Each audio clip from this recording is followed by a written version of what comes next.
سب سے پہلے تو آپ تمام دوستوں کو میری جانب سے عید الاضحیٰ کی بہت بہت مبارکباد۔ میں ابھی ہیوسٹن میں ہوں اور ہیوسٹن کے ہوائی اڈے سے میں جرمنی کے لیے پرواز کیا جاتا ہوں۔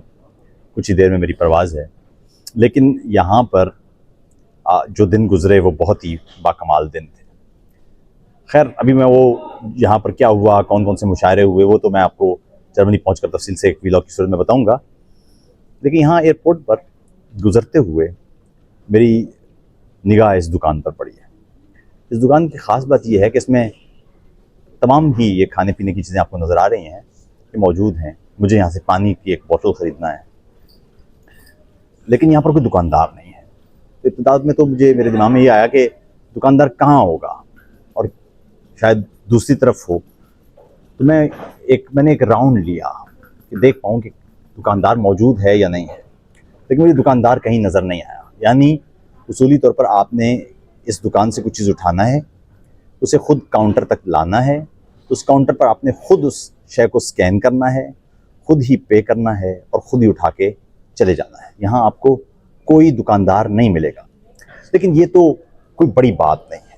ظاہر ہے اب ٹیکنالوجی ایسی موجود ہے کہ جہاں یہ سارا کام مشین کر رہی ہے، تو اس لیے کوئی حیرت انگیز بات یہ نہیں ہے۔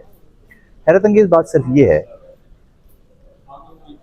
کہ ایک تو مستقبل میں آپ کو شاید ایسی ہی دکانیں نظر آئیں جہاں مشینیں انسان کو ریپلیس کر چکی ہوں گی۔ یعنی اصولی طور پر آپ کو دکانوں پر شاید آگے چل کے انسان نظر نہ آئیں۔ ہم جو دنیا 10 سال پہلے دیکھتے تھے، آج کی دنیا اس سے بالکل مختلف ہو چکی ہے، اور جو دنیا ہم آج دیکھ رہے ہیں 10 برس بعد کی دنیا اس سے بالکل مختلف ہوگی، ہم جانتے ہیں۔ لیکن یہاں ایک اور معاملہ بھی ہے، اور وہ یہ کہ دکاندار نہیں ہے تو یہ سارا سسٹم چل کیسے رہا ہے؟ کیا ایسا نہیں ہو سکتا کہ کوئی شخص اٹھائے اور بھاگ جائے، کوئی چرا لے؟ کچھ نہ کچھ تو ہوگا نا۔ اس کا مطلب ہے کہ ایک نظام ہے جو یہاں دکاندار کی غیر موجودگی میں بھی کام کرنا ہے۔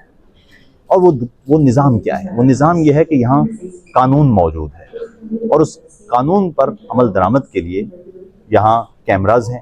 کیمراز کی صورت میں یا کیمراز کی مدد سے یہاں آنے والے یا اس دکان سے کوئی بھی شے اٹھانے والے اس شخص کی تصویر لی جا سکتی ہے، اور پھر اگر وہ کوئی ایسی غیر قانونی حرکت کرتا ہے تو اسے سزا دی جا سکتی ہے۔ مجھے پاکستان میں عموماً نظر آتا ہے کہ ساری چیزیں بہت اچھی ہیں، ہمارے پاس ذہین لوگ ہیں، ہمارے پاس ایک عمدہ زمین ہے، وسائل ہیں، سب کچھ ہے، لیکن وہاں سب سے اہم مسئلہ جو مجھے نظر آتا ہے اور جس پر میں ہمیشہ سے برسوں سے بات کر رہا ہوں، وہ یہ ہے کہ وہاں قانون کی عملداری نہیں ہے۔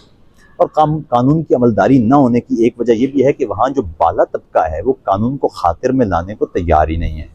وہ یہ سمجھتا ہے کہ اس پر قانون لاگو نہیں ہوتا، لیکن دھیرے دھیرے یہ بیماری معاشرے کے ہر سیگمنٹ تک جا پہنچی ہے۔ اب پاکستان میں عملی طور پر زیادہ تر لوگ یہی سمجھتے ہیں کہ قانون ان پر لاگو نہیں ہوتا۔ آپ سڑک پر جائیے، پولیس والا کسی کار والے کو روکے گا تو سب سے پہلا اس کا جواب یہ ہوگا کہ اس کے پاس اگر کاغذ نہیں ہے گاڑی کے یا ڈرائیورز لائسنس نہیں ہے تو وہ یہ نہیں کہے گا کہ میں معذرت چاہتا ہوں، یہ مجھے ہونا چاہیے، یا میں بنوا لوں گا، یا مجھے آپ فائن کر دیں، بلکہ وہ یہ کہے گا کہ میرا فلاں جاننے والا ہے، اس سے بات کر لیں۔ یعنی ایک پورے کا پورا نظام ہے جو ایڈ ہاک بیسس پر چل رہا ہے، اور جب کوئی نظام قانون کی بجائے ایڈ ہاک بیسس پر چل رہا ہو، وہاں عموماً ایسے مسائل پیدا ہوتے رہتے ہیں۔ آپ یہ دیکھیے کہ پاکستان میں کوئی بھی ایسا شخص نہیں ہوگا جس کا کوئی نہ کوئی جاننے والا نہ ہو۔ میرا فلاں جاننے والا فوج میں ہے، میں کرنل کی بیوی ہوں، میں کپتان ہوں، یا کوئی کہے گا میں سیاستدان کا بھائی ہوں یا بھانجا ہوں، یا میں فلاں MNA کا رشتہ دار ہوں۔ یہ ایک ایسا کیوں ہو رہا ہے؟ اس کی وجہ یہ ہے کہ وہاں اشرافیہ طبقے کا ایک پورا نظام ہے جو یہ سمجھتا ہے کہ قانون اس کے لیے بنا ہی نہیں ہے، اور دھیرے دھیرے یہ معاملہ نیچے اس طرح چلا گیا ہے کہ اگر آپ کا کوئی دور پار کا پھپھا تایا بھی کوئی اشرافیہ طبقے سے تعلق رکھتا ہے یا اس میں اٹھتا بیٹھتا ہے تو آپ کو لگتا ہے کہ آپ پر بھی قانون لاگو نہیں ہوتا۔ اس طرح سے معاشرے کا ہر سیگمنٹ خود کو قانون سے بالاتر سمجھنا شروع ہو گیا، اور نتیجہ یہ نکلا ہے کہ عملی طور پر پاکستان میں آپ دیکھتے ہیں کہ قانون باقی نہیں بچا۔ مجھے یہاں اس دکان کو دکھانے کی ایک وجہ یہ بھی تھی کہ آج عید قربان ہے، اور قربانی کا مطلب قربانی کرنا نہیں ہے بلکہ قربانی دینا ہے، اور یہی اصل میں اس تہوار کا بنیادی جزو یا روح ہے۔ سوال یہ ہے کہ کیا ہم